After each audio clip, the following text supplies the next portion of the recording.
मुझे यकीन नहीं आ रहा कि वो राहत थी। उसकी आंखों में मुझे जरा सी शनासाई नजर नहीं आई।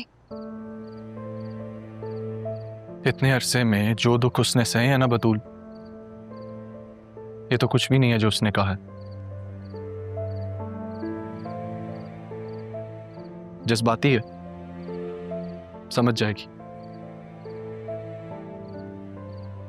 लेकिन उसे किसने बताया हमारे बारे में? आपने उससे बताया था कि हम इस तरह से आप नहीं, मेरी तो कोई बात नहीं। इनफैक्ट अम्मी ने भी किसी से जिक्र नहीं किया। उसने ये क्यों कहा कि वो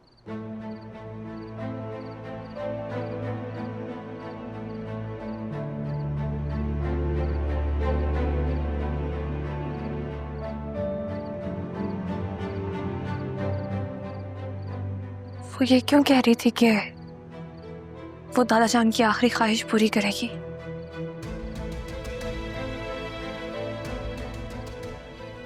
कौन सी ख्वाहिश पूरी करेगी वो?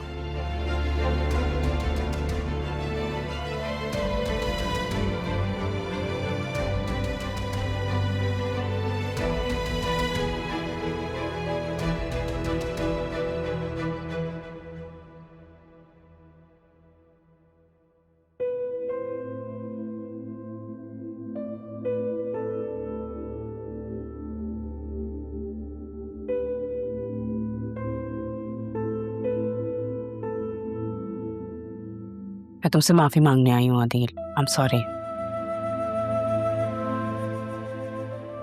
तुम तो जानती हो ना, मैं तो थी इकलौती अपने माँ बाप की, और मेरी ख्वाहिश भी ये थी कि मेरी जिससे शादी हो वो भी इकलौता हो, ना उसका कोई भाई हो और ना ही कोई बहन। इसी वजह से तुम्हारे रिश्ते के लिए हाँ कर दी थी। शादी के शुरू के सालों में तो बहुत खुश थी मैं, सब कुछ ठीक था। इनफैक्ट जब बतूल पैदा हुई तब तक सब कुछ अच्छा था, और फिर तारा की कहानी शुरू हो गई। एंड देन राहा। मैंने राहा को अपनी बेटी की तरह पालने की कोशिश की है, पर उस बच्ची की आंखों में अपने लिए कभी भी मोहब्बत नहीं देखी। झूठ बोल रही हो तुम। मैं झूठ नहीं बोल रही, सच बोल रही हूँ। माफी मांगती हूँ तुमसे अदील। I am sorry. मुझे अपनी बेटी की खातिर माफ करो। Just forgive me. मैं तुम्हारी आंखों में इस तरह की अजनबियत, मुझे इससे कोफ्त हो रही है। आंखों में अपनाइयत उन लोगों के लिए होती है जिन्हें आप अपना समझते हैं। मैंने उसे कभी अपना समझा ही नहीं। ऐसी बात नहीं है, मुझसे गलती हुई है, मैं मानती हूँ। क्या तुम मुझे माफ नहीं कर सकते? राहा से माफी मांगो। उसने अगर तुम्हें माफ कर दिया तो समझना मैंने भी कर दिया। जाओ यहां से।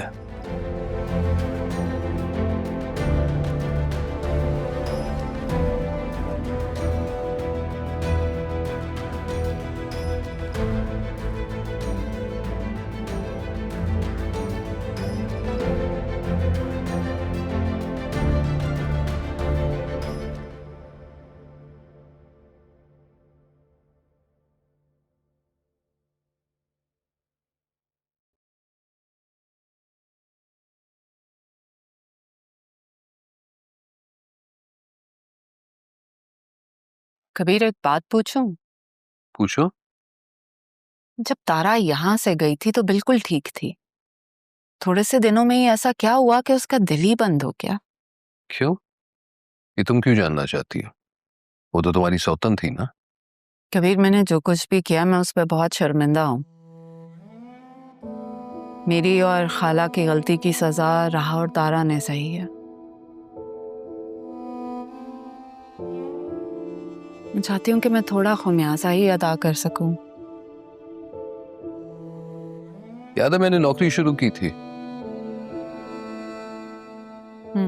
कैंटीन वाली। हाँ, सुपरवाइजर था। लेकिन मुझे नहीं पता कि सैफ साहब राहा के नाना है। माशाल्लाह बड़े अच्छे इंसान थे, लेकिन ना मैं उन्हें जानता था और ना वो मुझे। मुझे तो बस उनके इंतकाल पर पता चला कि वो मेरे ससुर थे, और शायद वही तारा ने भी मुझे देख लिया। अचानक एक दिन वो ऑफिस आ गई, कहने लगी कि नौकरी छोड़नी पड़ेगी, राह की जिंदगी से मैं दूर चला जाऊं, और अपने कफारे की खातिर मैंने उसकी बात मान ली और नौकरी छोड़ दी।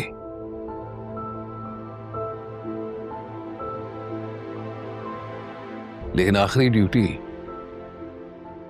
मेरी राह की निकाह पर लगा दी। क्या राह का निकाह हुआ है? कब? नहीं, निकाह हो नहीं पाया क्योंकि वो निकाह पर लेट पहुंची। फिर वहां तमाशा लगा, उन दोनों को वहां से निकलना पड़ा, मैं उन्हें यहां ले आया और यहां से भी उन्हें जाना पड़ा। लेकिन राह के निकाह पर लेट पहुंचने का राज अरमान को मिल गया था।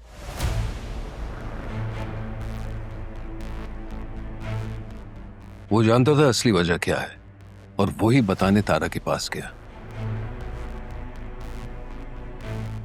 कैसा राज? मुझे नहीं पता, लेकिन शायद वो राज सुनकर तारा का दिल बर्दाश्त नहीं कर पाया और वो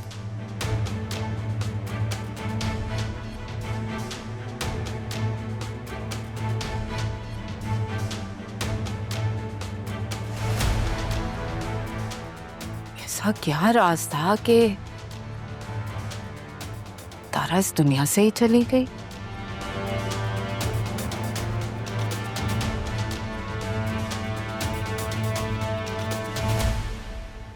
शायद मैं तेरे काबिल नहीं था, जो था मेरा मुझको हासिल नहीं है।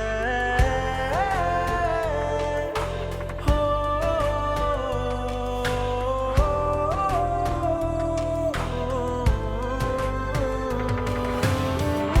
अब हाल ऐसा है, दिल बेचैन है, आदत सी हो गई, दुख में भी चैन है। तेरे बिना सांसें लोग सहमे से रहते हैं, किसी से न कह पाए क्या हाल हो गया।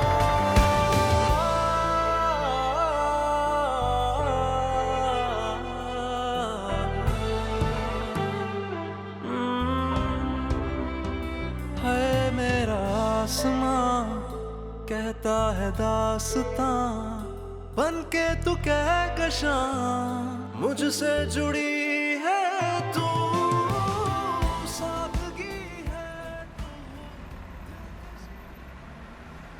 वसीम और जरियन इतना नुकसान करके पता नहीं कहाँ गायब हो गए, कुछ पता ही नहीं चल रहा कि कहाँ चले गए। वो तो उस दिन से गायब हैं जब से FBI ने उनसे ऑडिट रिपोर्ट तलब की है। मुझे खुद समझ नहीं आ रहा कि रिपोर्ट कैसे तैयार करूं, क्या जवाब दूं उनको। आज कितने दिन मतलब ऑफिस खुले, वो भी ऑडिट की वजह से। अगर ऑडिटेड ना होते तो आज मैं भी शायद ना आता। मालिक सर पे ना हो तो ऐसे ही होते जैसे कि अभी हुआ है। अच्छा हुआ तुम आ गए, मैं तो खुद परेशान था। अदील साहब की कोई खैर खबर नहीं है, पता नहीं कब ठीक होते हैं, ऑफिस कब आएंगे। चलें देखते हैं क्या होता है, कौन आता है। अस्सलाम वालेकुम। वालेकुम अस्सलाम। आप लोग इतनी हैरानी से क्यों देख रहे हैं? आप आ गई? जी मैं आ गई और बहुत सारे काम है, चलें।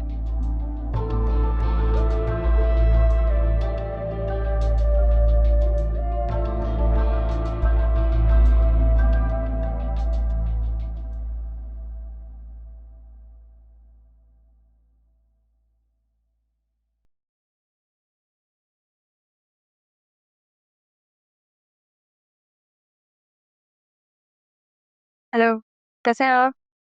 मैं ठीक, तुम बताओ आज लंच पे जाने का किधर प्लान है? अरे मैं तो भूल गई, मैं ऑफिस आ गई हूँ। सीट पे तो नहीं दिखाई दे रही। अपने ऑफिस आ गई हूँ मैं। आप क्या समझे? मैं भूल गया था कि तुमने अपना ऑफिस ज्वाइन करना है, लेकिन आज ही कर लोगी, इस चीज का आइडिया नहीं था।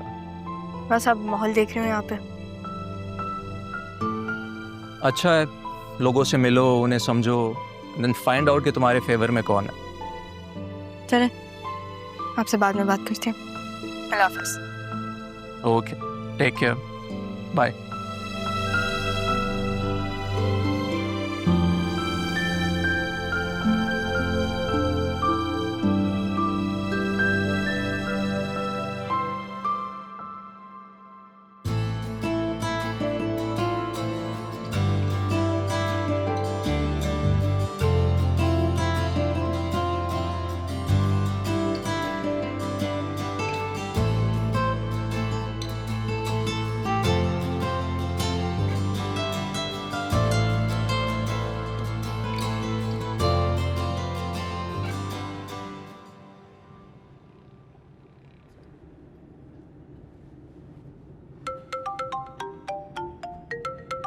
राशिद क्यों कॉल कर रहे हो?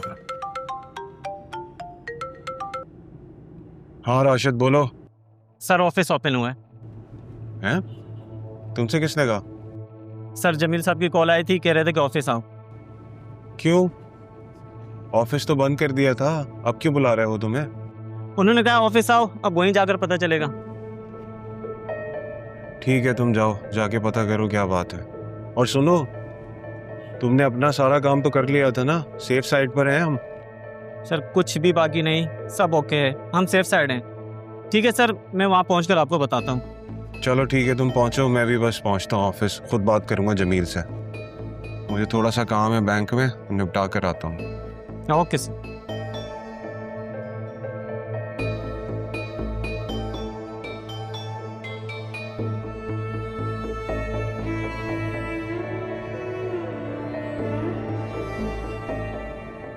बस एक बार ये बतूल ऑफिस आ जाए। बतूल बतूल नहीं रहा, क्या हो गया मुझे?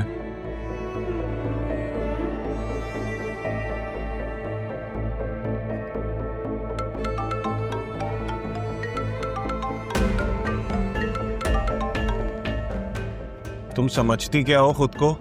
हाँ, यहाँ पाकिस्तान आ गई हो मुझे ब्लैकमेल करने के लिए, और तुम्हें लगता है मुझे पता भी नहीं लगेगा? तुम मेरा यूके में कुछ नहीं बिगाड़ सकी तो यहाँ भी कुछ नहीं कर सकोगी, सुना तुमने?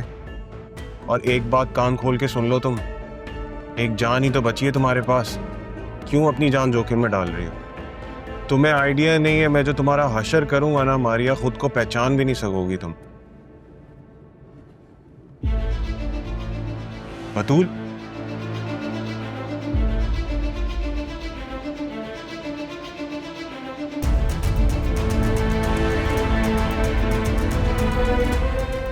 क्या हो गया है यार मुझे?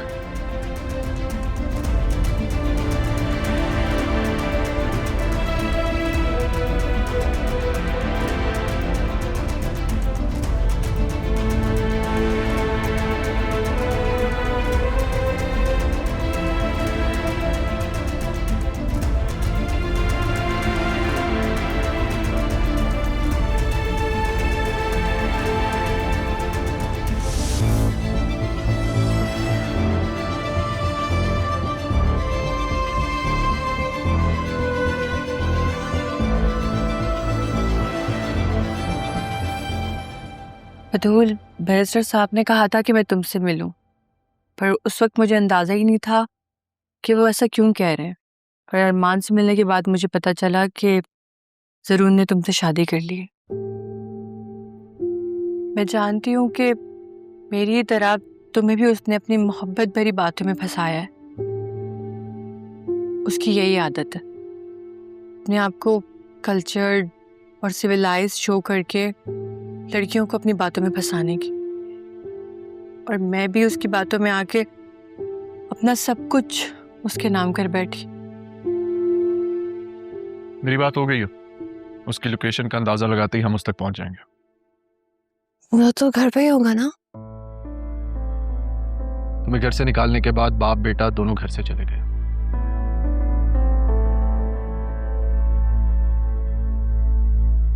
अच्छा सुनो, मुझे याद है तुम मुझसे जिक्र कर रही थी कि वो तुम्हारी गाड़ी इस्तेमाल कर रहा है, राइट? तो तुम्हारी गाड़ी में तो ट्रैकर होगा। हाँ, मेरी गाड़ी में ट्रैकर लगा हुआ है। ग्रेट। सोचा ही नहीं था उसने कभी शायद कि तुम यहाँ वापस भी आ सकती हो। सही कहा। और मुझे ये भी मालूम हुआ है कि वो 1 साल से मेरे ही घर में रह रहा है और अब मैं उससे अपना घर भी वापस लेके रहूंगी।